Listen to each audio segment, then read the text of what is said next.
توبے کے لیے اللہ نے یہاں دو شرطیں بیان کی ہیں۔ رحمت کے اور مہربانی کے 100 حصے پیدا فرمائیں۔ ایک جانور بھی اپنی اولاد کے ساتھ مہربانی کا معاملہ کرتا ہے۔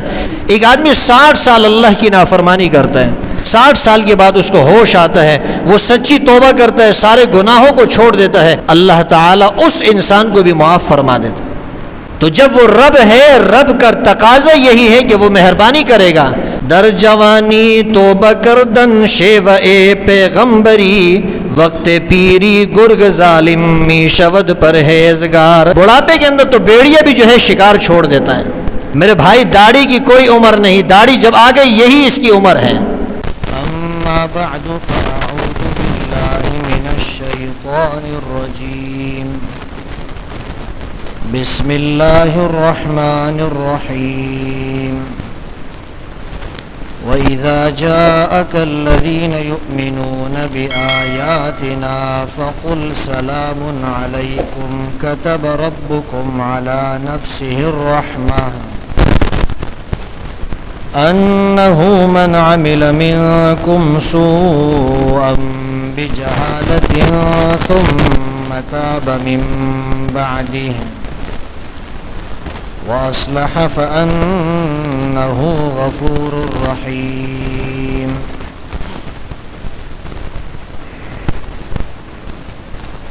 انتہائی واجب الاحترام معزز دوستوں، بھائیوں، بزرگوں اور نوجوان ساتھیوں، دنیا میں جتنے بھی انسان موجود ہیں، ہر انسان خطا کار ہے، ہر انسان گناہ گار ہے۔ ایسا کوئی انسان موجود نہیں جس سے گناہ نہ ہوتا ہوگا، جس سے خطا نہ ہوتی ہوگی۔ انبیاء علیہم الصلوات والتسلیمات، ان کے متعلق ہمارا عقیدہ یہ ہے کہ وہ معصوم ہے، گناہوں سے پاک ہیں۔ انبیاء جو ہے وہ گناہ نہیں کرتے۔ صحابہ کرام کے متعلق ہمارا عقیدہ یہ ہے کہ وہ محفوظ ہے، مغفور ہے۔ جہاں صحابہ سے کوئی لغزش ہوئی، فوراً اللہ نے ان کو توبے کی توفیق دی، انہوں نے توبہ کی، اللہ نے ان کی توبہ قبول کی، ان کے گناہ کو اللہ نے معاف کر دیا۔ باقی جو انسان ہے دنیا میں رہنے والے، ہر انسان سے کوئی نہ کوئی غلطی، کوئی نہ کوئی گناہ، معصیت کا صدور ہوتا رہتا ہے۔ اور کم انسان ایسے ہیں کہ جو اپنے گناہ کرنے کے بعد فوراً توبہ کر لیں، بہت کم انسان ایسے ہیں۔ کمال یہ ہے کہ انسان سے گناہ ہو اور فوراً توبہ کر لے، یہ کمال ہے۔ اگر کوئی انسان یہ سمجھتا ہے کہ انسان سے گناہ نہ ہو، یہ نہیں ہو سکتا ہے۔ چاہے وہ عام آدمی ہو، چاہے وہ پڑھا لکھا ہو، چاہے وہ انجینئر ہو، چاہے وہ ڈاکٹر ہو، چاہے وہ فلسفی ہو، چاہے وہ ٹیچر ہو، استاد ہو، چاہے عالم ہے، مفتی ہے، شیخ الحدیث ہے، کوئی بھی انسان ہے، ہر انسان سے گناہ ہوتا ہے، ہر انسان سے جو ہے وہ معصیت کا صدور ہوتا ہے۔ کمال کیا ہے؟ انسان سے گناہ ہو جائے فوراً توبہ کر لے۔ گناہ کا عادی نہیں بننا چاہیے۔ گناہ کی جو عادت ہے نا، یہ انسان کو نقصان دیتی ہے۔ ایک آدمی گناہ کر لے، گناہ کے بعد اس کو ندامت ہوتی ہے، شرمندگی ہوتی ہے، لیکن جب وہ گناہ کا عادی ہو جاتا ہے، گناہ کا عادی ہونے کے بعد وہ دوسروں کو بھی اس گناہ پر لگاتا ہے، وہ دوسروں کے سامنے فخر کے ساتھ اپنے گناہ کو بیان کرتا ہے۔ حدیث پاک میں آتا ہے، رسول اللہ صلی اللہ علیہ وسلم نے ارشاد فرمایا، انسان جب گناہ کرتا ہے تو اس کے دل کے اوپر سیاہ نقطہ اور سیاہ دبا لگ جاتا ہے۔ جب یہ انسان توبہ کرتا ہے، اس سیاہ دبے کو، سیاہ نقطے کو اللہ تعالیٰ مٹا دیتے ہیں، اس کو اللہ ختم کر دیتے ہیں، اس کا دل صاف ہو جاتا ہے، پاک ہو جاتا ہے۔ لیکن یہ انسان جب گناہ کرنے کے بعد دوسری مرتبہ گناہ کرتا ہے، توبہ نہیں کرتا، تو پھر اس کے دل کے اوپر ایک اور سیاہ نقطہ لگ جاتا ہے، ایک اور سیاہ دبا لگ جاتا ہے۔ پھر جب یہ انسان تیسری مرتبہ گناہ کرتا ہے تو پھر اس کے دل کے اوپر ایک اور سیاہ دھبا لگ جاتا ہے، ایک اور سیاہ نقطہ لگ جاتا ہے۔ یہ انسان گناہ کرتا چلا جاتا ہے اور اس کے دل کے اوپر سیاہ نقطے لگتے چلے جاتے ہیں، یہاں تک کہ اس کا دل بالکل سیاہ ہو جاتا ہے، جس کے متعلق اللہ فرماتے ہیں کلا بل ران علی قلوبہم ما کانوا یکسبون، ان کے دلوں کے اوپر اللہ فرماتے ہیں زنگ جو ہے وہ چڑھ گیا ہے۔ زنگ کیوں چڑھا ہے؟ اس لیے کہ یہ جو اعمال کیا کرتے تھے، یہ جو گناہوں کے اندر مبتلا تھے، عادت بن گئی تھی ان کی، یہ گناہوں کے عادی مجرم بن گئے تھے، تو عادی مجرم بننے کی وجہ سے ان کے دلوں کے اوپر زنگ چڑھ گیا۔ جس طرح لوہے کے اوپر جب زنگ چڑھ جاتا ہے وہ لوہا جو ہے وہ کام کا نہیں رہتا اور اس لوہے کو صاف کرنا مشکل ہو جاتا ہے۔ ایک دھبا ہو، دو دھبے ہو، اس کو صاف کرنا مشکل نہیں ہوتا ہے، لیکن جب لوہے کو زنگ چڑھ جاتا ہے، اس کے اوپر زنگ لگ جاتا ہے، پھر اس کو صاف کرنا مشکل ہوتا ہے۔ پھر اس لوہے کو جو زنگ اس کے اوپر لگ گیا ہے اس کو دوسرے لوہے سے کاٹنا پڑتا ہے، اس کو اس سے جدا کرنا جو ہے یہ ضروری ہو جاتا ہے۔ تو انسان جب گناہ کا عادی ہو جاتا ہے، گناہ کرتا چلا جاتا ہے، انسان کا دل بالکل سیاہ ہو جاتا ہے۔ اسی کو اللہ نے فرمایا کلا بل ران علی قلوبہم ما کانوا یکسبون، کہ لوگوں کی اپنے کرتوتوں کی وجہ سے، اپنے اعمال کی وجہ سے ان کے دلوں کے اوپر زنگ چڑھ جاتا ہے، اور جب زنگ چڑھ جائے تو پھر انسان اس کو صاف جب کرتا ہے تو صاف کرنا مشکل ہو جاتا ہے۔ پھر یہ انسان گناہ کرتا ہے، اس کو دوسروں کے سامنے بیان کرتا ہے، پھر یہ انسان گناہ کرتا ہے، فخر محسوس کرتا ہے، پھر یہ انسان گناہ کرتا ہے، شرم محسوس نہیں ہوتی۔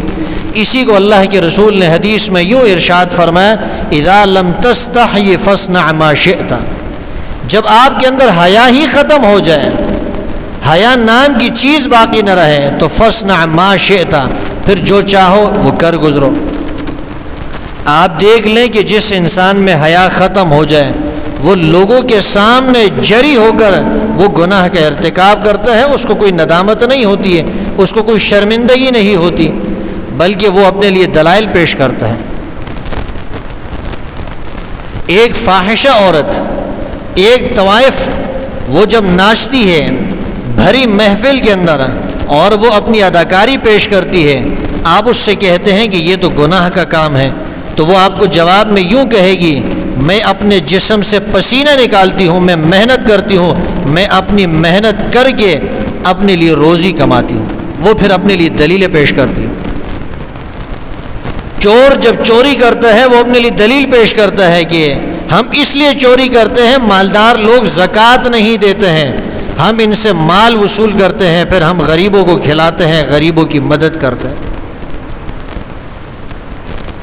جو آدمی رشوت لیتا ہے آپ اس سے کہے کہ رشوت لینا حرام ہے، وہ کہتا ہے ہم اپنے بچوں کے لیے جہاد کر رہے ہیں۔ کیوں؟ اس لیے کہ دل کے اوپر زنگ جو چڑھ گیا ہے، دل بالکل سیاہ ہو چکا ہے، وہ گناہ کر رہا ہے، اس کو محسوس نہیں ہو رہا کہ میں گناہ کر رہا ہوں۔ ختم اللہ علی قلوبہم وعلی سمعہم، اللہ فرماتے ہیں کہ اللہ نے ان کے دلوں کے اوپر بھی مہر لگا دی ہے، ان کے کانوں کے اوپر بھی اللہ نے مہر لگا دی ہے، وعلی ابصارہم غشاوہ، اللہ فرماتے ان کی آنکھوں کے اوپر پردے آ گئے ہیں، اب ان کو حق نظر نہیں آتا، صحیح راستہ نظر نہیں آتا، حق بات سننے کی توفیق اللہ نے ان سے چھین لی ہے، ان کے دل کے اندر حق بات کو سمجھنے کی صلاحیت جو ہے موجود نہیں ہے۔ وجہ کیا ہے؟ اس لیے کہ انسان گناہ اتنا کر چکا ہے کہ اس کا دل بالکل سیاہ ہو گیا ہے۔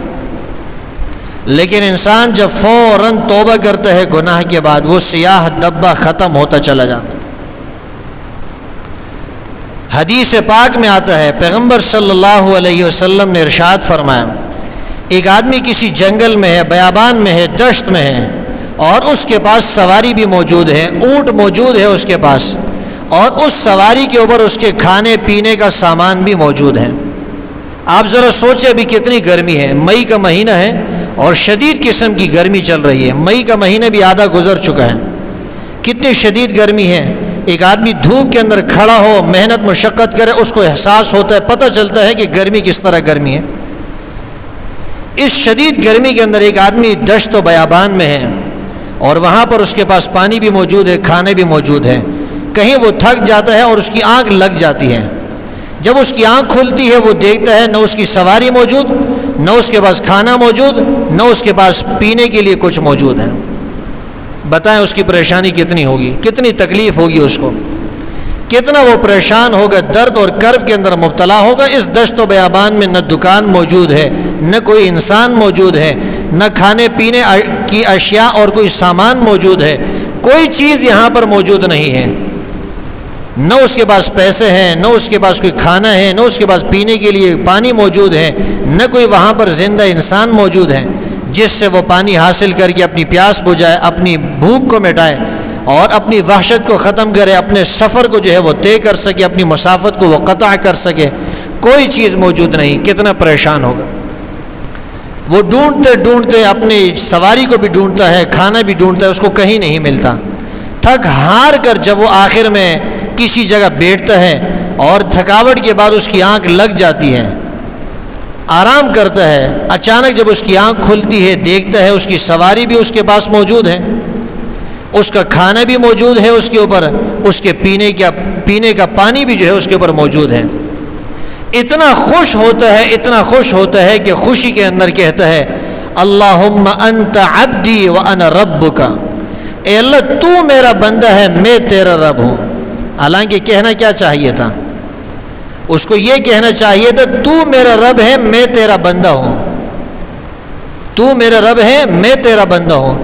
لیکن اس کی زبان پر کیا الفاظ جاری ہوتے ہیں؟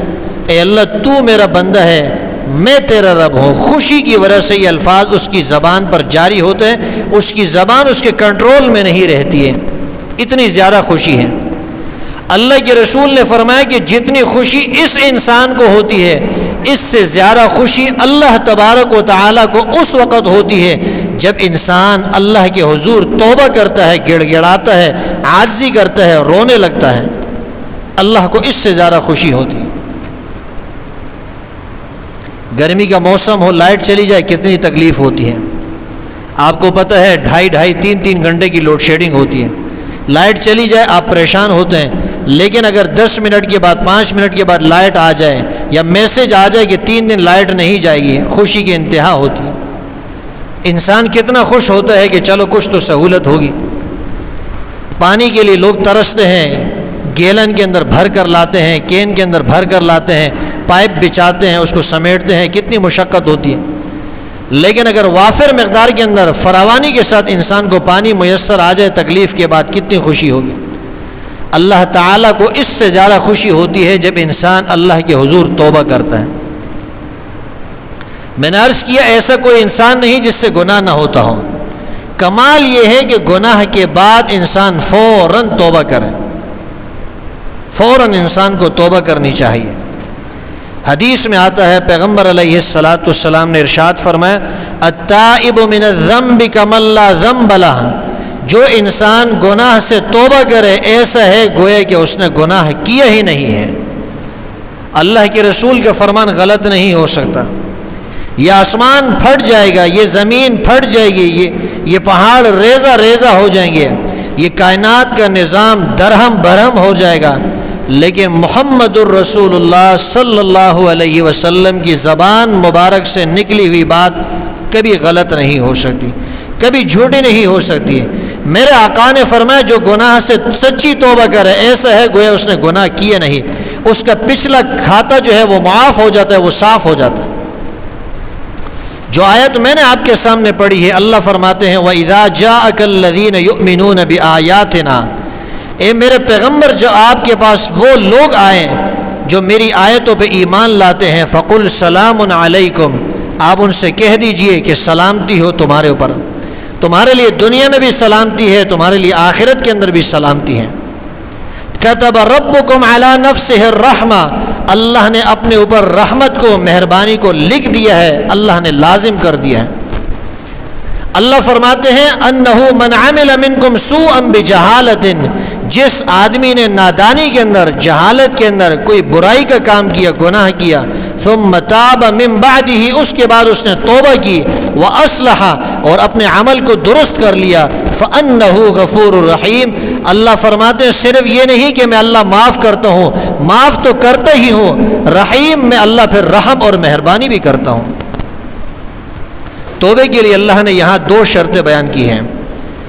پہلی شرط یہ ہے ثم تاب من بعدہ، گناہ پر آپ کو ندامت ہے، شرمندگی ہے، افسوس ہے، یا اللہ یہ گناہ مجھ سے ہو گیا، غلطی ہو گئی ہے، مجھ سے آئندہ نہیں کروں گا، یہ شرمندگی انسان کو ہونی چاہیے۔ نمبر دو واصلح، دوسری شرط یہ ہے کہ آپ نے اپنے اعمال کو درست کر لینا ہے۔ پہلے اگر آپ نے چوری کی ہے، ڈکیتی کی ہے، اب آپ نے اپنے پیسوں سے غریبوں کی مدد کرنی ہے۔ پہلے نماز نہیں پڑھتے تھے، اب نماز کی عادت بنانی ہے۔ پہلے آپ شراب پیتے تھے، آپ نشہ کرتے تھے، اب آپ نے توبہ کر لی ہے تو دوسروں کو بھی نشے سے روکنا ہے، خود بھی نشے سے روکنا ہے۔ پہلے اگر آپ جوا کھیلتے تھے، اب آپ نے خود بھی جوئے سے روکنا ہے اور دوسروں کو بھی جوئے سے روکنا ہے۔ پہلے اگر بدکاری کی ہے، اب توبہ کر لی ہے، خود بھی بدکاری سے بچنا ہے، دوسروں کو بھی بدکاری سے روکنا ہے۔ جس گناہ کے اندر انسان مبتلا ہے، اس گناہ سے خود بھی رک جائے، اپنے دوستوں کو، ساتھیوں کو، ان کو بھی جو ہے اس گناہ سے بچانے کی کوشش کرنی، یہ ہے وَأَصْلَحَ۔ جب یہ دو شرطیں پائی جائے گی فَأَنَّهُ غَفُورٌ رَحِيمٌ، اللہ فرماتے ہیں کہ میں بخش دوں گا تمہارے گناہوں کو، اور صرف یہ نہیں کہ بخش دوں گا، رحیم، اللہ فرماتے پھر رحم فرماؤں گا، پھر کرم کا معاملہ کروں گا۔ ایک حدیث میں آتا ہے، حضرت سلمان فارسی رضی اللہ تعالی عنہ سے روایت منقول ہے، فرماتے ہیں اللہ تعالیٰ نے رحمت کے اور مہربانی کے 100 حصے پیدا فرمائے۔ کتنے حصے فرمائے رحمت کے؟ رحمت کے اور مہربانی کے 100 حصے اللہ نے پیدا کیے۔ ان 100 حصوں میں سے ایک حصہ اللہ نے تمام مخلوقات کے درمیان تقسیم کر دیا۔ ماں اپنی اولاد کے اوپر مہربانی کرتی ہے، باپ اپنی اولاد کے اوپر مہربانی کرتا ہے، اور ایک پڑوسی دوسرے پڑوسی کے اوپر مہربانی کرتا ہے، استاد اپنے شاگرد کے اوپر مہربانی کرتا ہے، امیر جو ہے وہ غریب آدمی کے ساتھ مہربانی کا معاملہ کرتا ہے، مسلمان آدمی کافر اور غیر کافر دونوں کے ساتھ مہربانی کا معاملہ کرتا ہے، ایک جانور بھی اپنی اولاد کے ساتھ مہربانی کا معاملہ کرتا ہے۔ یہ وہ مہربانی ہے جو اللہ نے 100 مہربانیاں پیدا کی، 100 رحمتیں پیدا کی، اس کے ایک حصے کو اللہ نے پوری مخلوقات کے اندر تقسیم کر دیا، اور رحمت اور مہربانی کے جو 99 حصے تھے اللہ نے وہ اپنے لیے خاص کر لیے ہیں۔ تو ہم انسانوں کو دیکھتے ہیں، انسان اتنے مہربان ہیں، جانور اپنی اولاد کے اوپر مہربانی کرتا ہے، بتائے جس اللہ نے اپنے لیے رحمت اور مہربانی کے 99 حصے خاص کیے ہیں، وہ اللہ کتنا مہربان ہوگا۔ وہ اللہ فرماتے ہیں مجھے بہانہ چاہیے انسان کو معاف کرنے کا، بس انسان رجوع کریں۔ ایک آدمی 60 سال اللہ کی نافرمانی کرتا ہے، 60 سال وہ گناہوں کے اندر گزارتا ہے، 60 سال وہ نشہ کرتا ہے، 60 سال تک وہ قتل کرتا ہے، 60 سال تک وہ انسانوں کو اذیت دیتا ہے، 60 سال تک وہ جوا کھیلتا ہے، شراب پیتا ہے، بدکاری کرتا ہے، چوری کرتا ہے، اللہ کی نافرمانی کرتا ہے، غیبت کرتا ہے۔ 60 سال کے بعد اس کو ہوش آتا ہے، وہ سچی توبہ کرتا ہے، سارے گناہوں کو چھوڑ دیتا ہے، اپنے عمل کو درست کر لیتا ہے، اللہ تعالیٰ اس انسان کو بھی معاف فرما دیتا ہے۔ وہ 60 سال زندگی ایک طرف، اس کے ایک دن کی زندگی جس میں اس نے سچی توبہ کی ہے، اس توبے والی زندگی کو اللہ دیکھتے ہیں، اس پچھلے زندگی کو اللہ مٹا دیتے ہیں۔ یہ اللہ کی شان ہے، یہ اللہ کی مہربانی ہے، یہ ان 99 رحمتوں کا تقاضا ہے کہ وہ اللہ انسان کو معاف کرتا ہے۔ اور اس آیت میں اللہ نے کیا فرمایا، وَإِذَا جَاءَكَ الَّذِينَ يُؤْمِنُونَ بِآيَاتِنَا فَقُلْ سَلَامٌ عَلَيْكُمْ كَتَبَ رَبُّكُمْ عَلَى نَفْسِهِ الرَّحْمَةَ۔ اللہ نے فرمایا کہ تمہارے رب نے اپنے اوپر رحمت کو لکھ دیا ہے، مہربانی کو لکھ دیا ہے۔ رب کا لفظ بتا رہا ہے کہ رب تو ہوتا وہی ہے جو پیدا بھی کرتا ہے، جو پرورش بھی کرتا ہے، جو انتہا تک بھی پہنچاتا ہے۔ تو جب وہ رب ہے، رب کا تقاضا یہی ہے کہ وہ مہربانی کرے گا، لیکن پھر بھی اللہ نے رحمت کا لفظ الگ سے اس کے ساتھ ذکر کیا تاکہ لوگوں کو پتہ چل جائے کہ اللہ کی رحمت اپنی انتہا کو پہنچ چکی ہے۔ اللہ کی رحمت بالکل اس کے اندر اللہ نے مبالغہ کر دیا ہے، اتنی مہربانی کروں گا، اتنی مہربانی کہ جس کی کوئی حد نہیں ہوگی۔ انسان سوچتا رہ جائے گا کہ اللہ نے کتنی مہربانی کی۔ اور اگر انسان جوانی کے اندر توبہ کریں، در جوانی توبہ کردن شیوہ اے پیغمبری، در جوانی توبہ کردن شیو اے پیغمبری، وقت پیری گرگ ظالم می شود پرہیزگار۔ بڑھاپے کے اندر تو بیڑیا بھی جو ہے شکار چھوڑ دیتا ہے، بیڑیا بھی عاجز آ جاتا ہے۔ کمال یہ ہے کہ انسان جوانی کے اندر توبہ کرے، جیسے انبیاء کی یہ صفت ہے کہ وہ جوانی سے گناہ نہیں کرتے۔ انسان جوانی کے اندر توبہ کرے، اللہ کے ساتھ تعلق قائم کرے، یہ کمال ہے۔